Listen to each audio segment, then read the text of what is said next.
So I want to go through an official government report on franchising, some of the key takeaways from this April 2023 report. Some of the findings on the report were pretty surprising. This is from the GAO office. The report cited actions needed to improve education efforts and awareness of complaint process for franchise owners. So let's dig into the report and the findings in today's episode. According to the Census Bureau, there are almost 500,000 franchise establishments operating in the United States in 2017. These establishments generated $1.7 trillion in sales receipts, revenue, and employed 9.6 million workers. Franchising can provide a business owner with brand name recognition, operational marketing, support, and training. The report went into a lot of details of how the FTC operates a consumer sentinel network, which is an online database that compiles complaints the agency receives directly from consumers. This report also digs into complaints received by other organizations,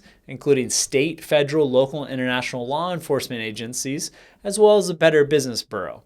We dig into the Consumer Sentinel Network via FOIA requests, Freedom of Information Act requests, that allows us, as myself, as American citizens, to see how the government is processing these requests, what are the type of requests, and we've requested this type of information on tons of franchise brands, and it's a great way to see if there's some skeletons in the closet before you invest in a franchise brand, to see what kind of complaints there have been, whether it's to a federal investigation, state investigation, or all the way down just to complaints on the Better Business Bureau.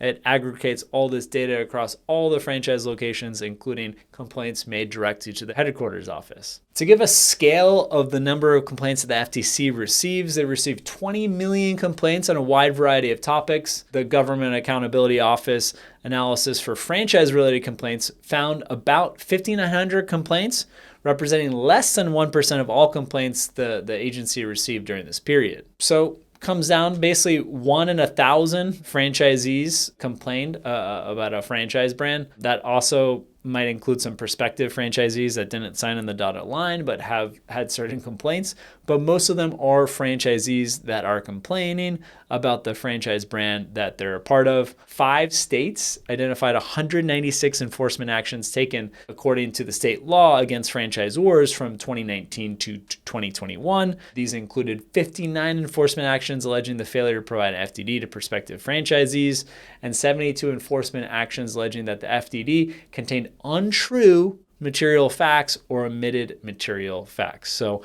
at Vetted Biz, we're all about trust, but verify. Whether you see information in the franchise disclosure document, whether you see information on our website, whether you see information on other websites, you can trust the information, but verify the source and talk to existing franchisees, talk to former franchisees to verify that information. The GAO office of the government thinks there's a lack of awareness, fear of retaliation, as well as a belief that the complaint is not as effective or could be used against them, and therefore there would be a lot more complaints against franchises. Also the website name, it's reportfraud.ftc.gov. Many franchisees might not think it's per se fraud. They just want to complain about their experience with a certain franchisor, and it might not be fraud related per se. The report found that the director of the FTC's Bureau of Consumer Protection should enhance their efforts to educate prospective franchisees on the importance of reviewing and understanding the franchise disclosure document. Yeah, that document with 300, 500 pages of legal jargon, and the franchise agreement, which is an addendum in that franchise disclosure document. Specific recommendations, there is a pretty good consumer guide. The GAO office recommends that the FTC consumer guide is more marketed to prospective franchisees, as well as taking further steps to improve franchisees' awareness and understanding the FTC's complaint process. These steps could include expanding FTC's franchisee outreach and educational efforts in this area. So there you have it. There's some debate ongoing on how many actual franchise locations there are. You have companies like Frandata that cite it closer to 800,000, Census Bureau around 500,000. At Vetted Biz, we believe it's somewhere in between there. But overall, it looks like the FTC has their work cut out for them to better educate prospective franchisees and current franchisees about the franchise agreement, franchise disclosure document, and what their rights are as a franchisee.